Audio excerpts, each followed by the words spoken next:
Assalamualaikum warahmatullahi wabarakatuh and good morning. In this video we will discuss the third application of Laplace transform, which is anti-causality. So we want to determine whether a system is anti-causal or is not anti-causal. A system is anti-causal if its impulse response ht is equal to 0, for t is greater than 0. This is the properties of an anti-causal system, where ht we refer to the impulse response of the system, and then the impulse response will be equal to 0 for t greater than 0. What it means is that for positive side of t, or positive side of the graph, the impulse response of the system is equal to 0. So what it means is that if you have an impulse system, where now you have an impulse system where the response on the right of the positive side, which is this side, is equal to 0, and then you have signal on the negative side, for example like this, and then this is ht. So you have a signal, a value on the negative side, but on the positive side, this is the most important thing, ht equal to 0 on the positive side. So when ht equal to 0, for t larger than 0, so this is properties of anti-causal system. It doesn't care about on the left side or on the negative side. The most important thing is that if the impulse response system meet with this condition, where ht equal to 0, and then for t greater than 0, so we can say that this impulse response or the system is anti-causal system. So this is the condition in time domain. So how about if you want to look at or we want to determine a system in Laplace domain? So what we can do is we will look into the region of conversion. If ht, as we look over here, for anti-causal system, the impulse response is on the left side. So on the ROC of the system, or the system function or the transfer function is the left half plane. So meaning that it must cover the left half plane. As in the causality or a causal system, so you must cover on the right half plane.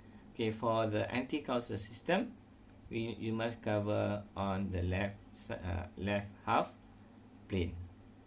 So in order to have a left half plane or to be covered the left half plane, so the pole must be on the right side of the S plane. So all pole must be located on the right half plane of the S plane. So this is the main characteristic.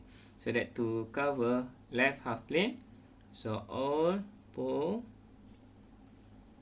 must be located on the positive side. Right? So that we can cover the left half plane of the S plane. So what I mean is that, so for example like this one, so you must have all of your pole will be on the left side of the S plane. Something like this. So for example we have 1, 3 and 4. So now we have all must be on the positive side of the S plane. So since we have ht, anti-causal system, the impulse response is on the left side, or left sided. So because of that, we will draw the ROC to be on the left side region of the S plane. Okay, so that's the reason why, okay, we must have all pole on the right sided or on the positive side, so that we can cover half left half plane of the graph. Okay, so this is very important.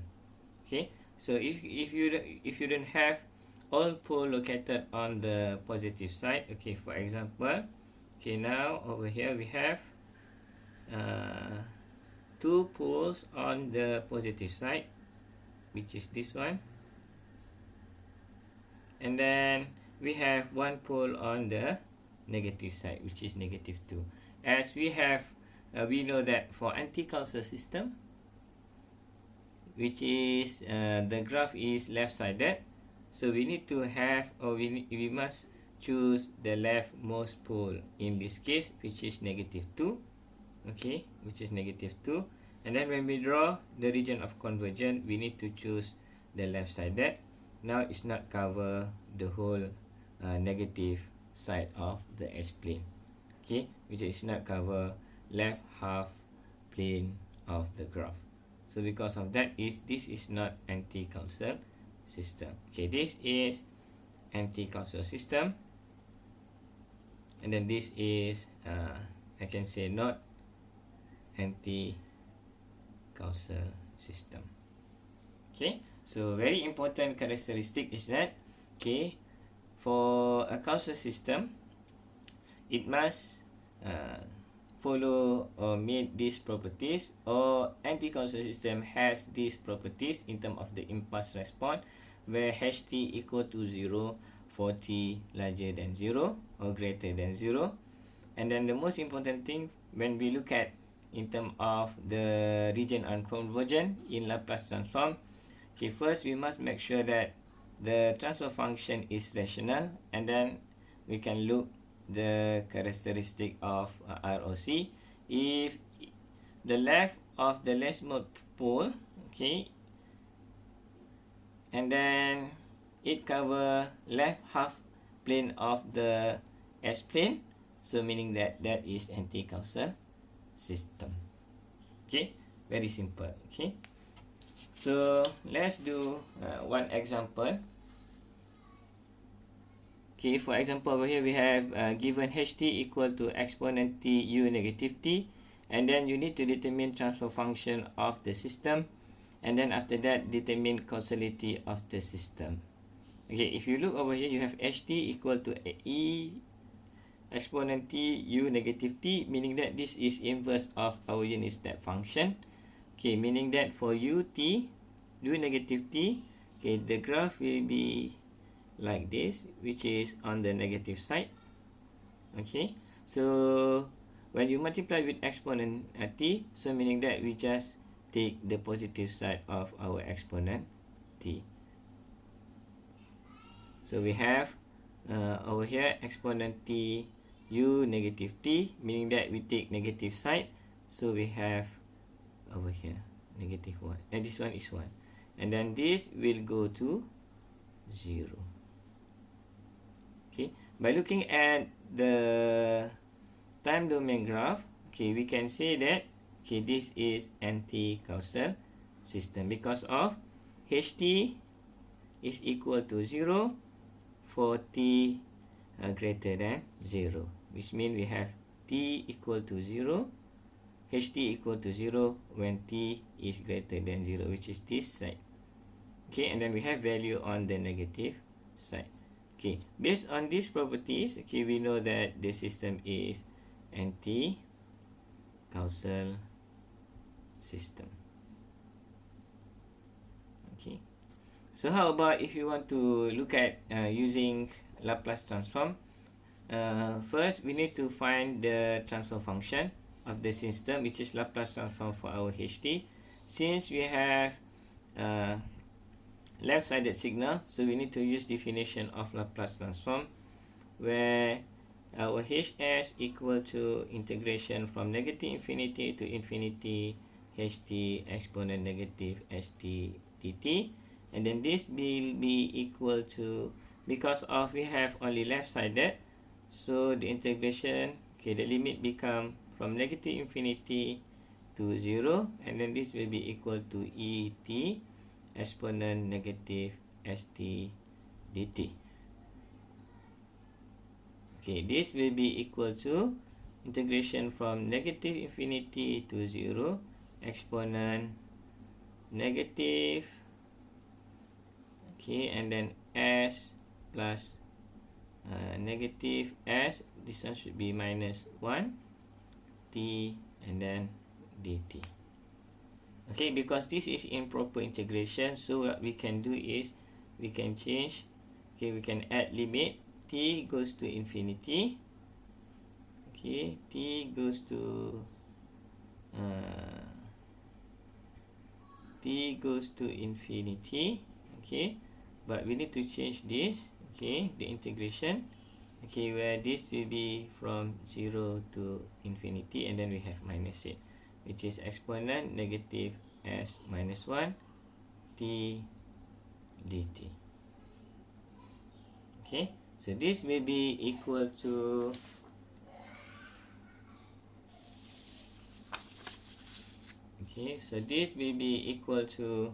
limit t goes to infinity, so we can do the integration. So this will be equal to negative limit t goes to infinity, and then integration from 0 to infinity exponent negative s minus 1 t dt. Okay, this will be equal to limit t goes to infinity, and then when we integrate this, we have exponent negative s minus 1 t, and then divided by negative s minus 1. Okay, this one. Okay, and then this is from 0 to infinity. Okay, this will be equal to negative limit t goes to infinity. Okay, I think this one should be from, I think this one wrong. I think 0 when we infinity, so this will become 0 to t, or this one will become 0 to t. Okay, and then this one also from 0 to t. So we have over here, when we include t into the equation, so we have exponent negative s minus 1 t divided by negative s minus 1, and then minus exponent negative when you include t, so this one will be equal to 0, and then negative s minus 1.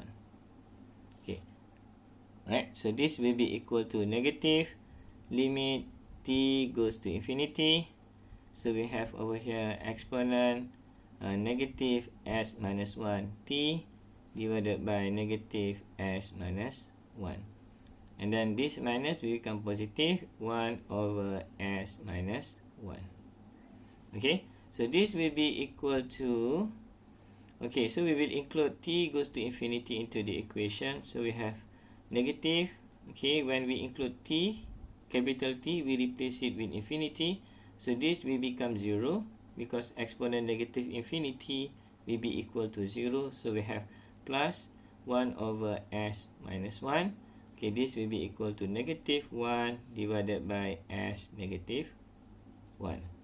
Okay, as in terms of region of convergence,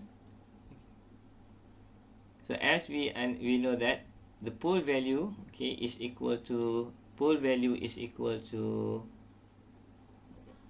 positive 1.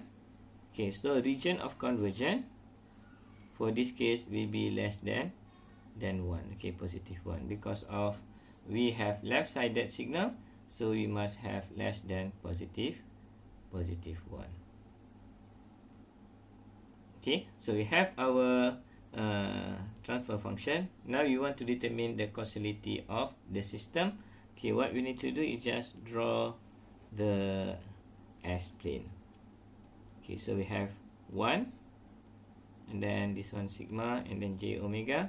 So we have pole is equal to 1, and then we draw a line, a dotted line, and then the region of convergence is on the left side.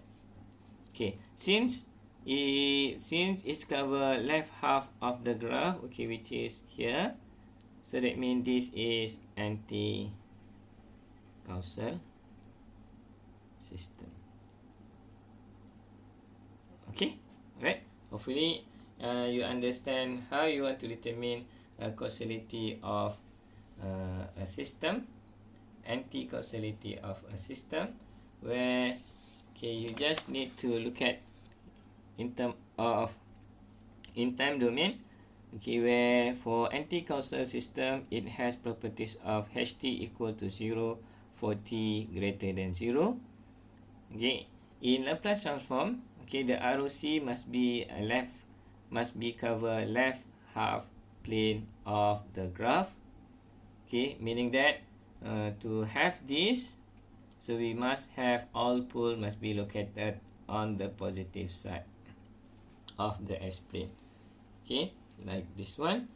So this is anti-causal system. Otherwise, if the region of convergence is not cover left half side of the plane, so this is not anti-causal system. Alright. Thank you for watching. Hopefully you understand it. See you again and bye.